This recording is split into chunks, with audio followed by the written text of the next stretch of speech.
જય ભીમ નવોદય. શું હારેલા નેતાઓ લોકોની પીડા માટે અવાજ ન ઉઠાવી શકે? નિવૃત્ત આઈપીએસ રમેશ સવાણી સાહેબની કલમે લખાયેલ પોસ્ટમાંથી.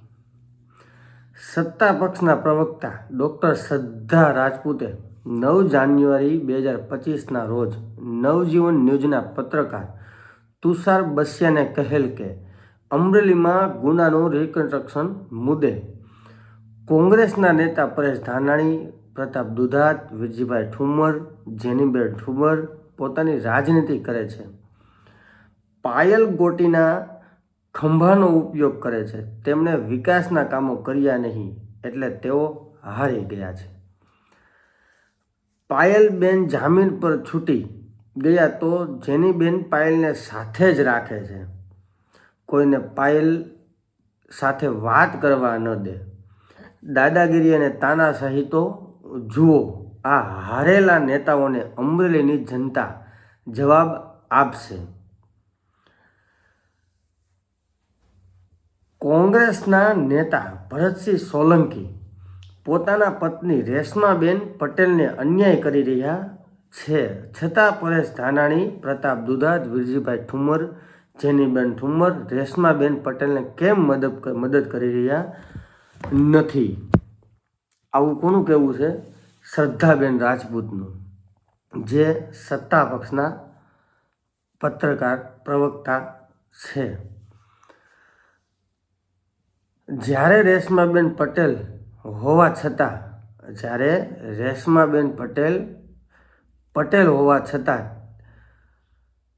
તેમની રાજનીતિને સૂટ કરતા નથી. રેશમાબેનને અન્યાય કરવાનો અને પાયલના ખંભાનો ઉપયોગ કરવાની,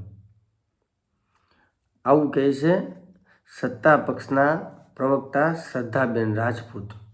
હવે થોડા પ્રશ્નો. સત્તા પક્ષના પ્રવક્તામાં ગોડસે ઘૂસેલો હોય છે, એટલે મૂળ મુદ્દા પર વાત કરવાને બદલે ભળતા મુદ્દા ઊભા કરે છે. શ્રદ્ધા રાજપૂત પણ પત્રકારને ગોળ ગોળ ફેરવે છે. અમરેલી પોલીસે પાયલ ગોટીનું સરઘસ કાઢ્યું, તે મુદ્દે બોલવાને બદલે હારેલા નેતાઓ ખોટા ઉહાપોહ કરે છે તેમ કહેવું ઉચિત છે ખરું? આવું સાહેબ પ્રશ્ન કરે છે. વિપક્ષ તો સત્તા પક્ષની ખામી ઉજાગર કરે જ. શું હાલનો સત્તા પક્ષ જ્યારે વિપક્ષમાં હતો ત્યારે વિરોધ ઉહાપોહ કરતો ન હતો? વિકાસના કામો કર્યા નહીં એટલે તેઓ હારી ગયા છે, તે આક્ષેપમાં તથ્ય છે ખરું? કોંગ્રેસના નેતાઓ એટલે હાર્યા છે કે સત્તા પક્ષે નકલી ધર્મવાદ? કોંગ્રેસના નેતાઓ એટલે હાર્યા છે કે સત્તા પક્ષના નેતાઓ નકલી ધર્મવાદ અને નકલી રાષ્ટ્રવાદનો ભયંકર નશો લોકોને કરાવ્યો. ધર્મવાદ અને નકલી રાષ્ટ્રવાદનો ભયંકર નશો કરાવ્યો. બળાત્કારીઓ અને હત્યારાઓને જેલ મુક્ત કર્યા. બળાત્કારી અને હત્યારાઓને જેલ મુક્ત કર્યા. ગુંડાઓનો કાળા નાણાંનો ઉપયોગ કર્યો. ગોદી મીડિયા, ચૂંટણી પંચ અને સરકારી તંત્ર મદદે આવ્યું ત્યારે સત્તા પક્ષના નેતાઓ ચૂંટાયા છે. વિકાસના કામ થકી નહીં ચૂંટાયા. શું ડૉક્ટર શ્રદ્ધા રાજપૂત આ જાણતા નહીં હોય?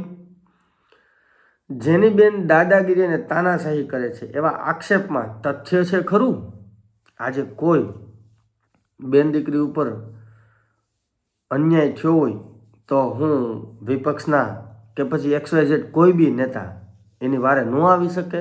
હું સત્તામાં હોય તો જ આવી શકે? આવું સાહેબનું કહેવું છે ને મારું પણ આવું કહેવું છે. દાદાગીરી અને તાનાશાહી કોને કહેવાય? સાંભળજો. મહિલા પહેલવાનનો યૌન શોષણની ફરિયાદ નોંધી જ નહીં, તેને તાનાશાહી કહેવાય. મણિપુરમાં મહિલાઓની નગ્ન પરેડ કાઢવામાં આવી, ગેંગરેપ થયા અને હત્યાઓ થઈ, તેને દાદાગીરી અને તાનાશાહી કહી શકાય. વિદ્યાર્થી યુવાનોને પોલીસ જોડે તેને દાદાગીરી અને તાનાશાહી કહેવાય. વિપક્ષનો અવાજ છીનવી લેવો, તેમને વિરોધ પ્રદર્શન અગાઉ વિપક્ષનો અવાજ છીનવી લેવો, તેમને વિરોધ પ્રદર્શન અગાઉ ડિટેન કરવા, તેને દાદાગીરી અને તાનાશાહી કહેવાય. શું ડૉક્ટર શ્રદ્ધા રાજપૂતને આ જ્ઞાન નહીં હોય? શું રેશમાબેન અને પાયલબેનની બાબત સરખી છે? રેશમાબેન અને ભરતસિંહનો પ્રશ્ન પતિ પત્નીનો છે. રેશમાબેન ભરતસિંહ સાથે પસંદગીપૂર્વક મેરેજ કર્યા હતા. તે ડોમેસ્ટિક પ્રશ્ન છે. ભરતસિંહને તે પ્રશ્નનો ઉકેલ લાવવો જોઈએ, પરંતુ તે માટે પરેશ ધાનાણી, પ્રતાપ દુધાત, વીરજીભાઈ ઠુમર, જેનીબેન ઠુમરને કઈ રીતે જવાબદાર તમે ઠેરવી શકો? રેશમાબેનને અન્યાય કરવાનો અને પાયલબેનના ખંભાનો ઉપયોગ કરવાનો, આ આક્ષેપમાં બિલકુલ તથ્ય ખરું? આ સમાજને સમજવું પડે એમ છે. સૌથી મોટો સવાલ એ છે કે શું હારેલા નેતાઓ લોકોની પીડા માટે અવાજ ન ઉઠાવી શકે? જરૂર ઉઠાવી શકે. વિપક્ષની આ મૂળભૂત ફરજ છે.